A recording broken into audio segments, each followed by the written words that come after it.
Marmite sous le bras, enfants, femmes et hommes doivent faire la queue juste pour se nourrir. Ces longues files d'attente font partie du quotidien, que ce soit dans l'espoir d'avoir un plat chaud ou bien de l'eau. Au grand désespoir des habitants de Harare.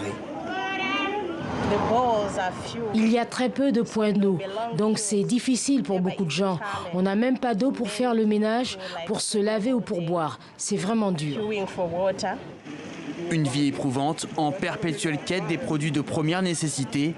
Voilà à quoi sont aujourd'hui réduits beaucoup de Zimbabwéens. Une pauvreté accrue par l'inflation vertigineuse.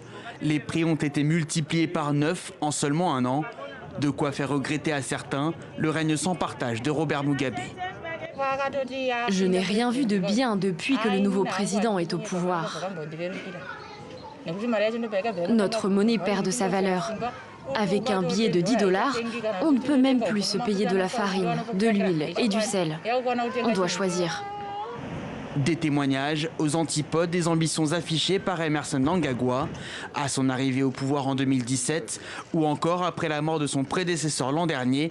L'actuel président disait vouloir relancer l'économie et lutter contre la corruption. Mais pour cet analyste, la situation a empiré. Nous avons vu que le gouvernement a été capable d'éliminer le déficit budgétaire et celui des comptes courants.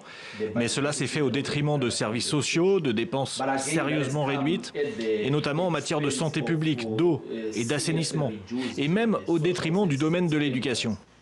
Et la pandémie du coronavirus n'arrange rien.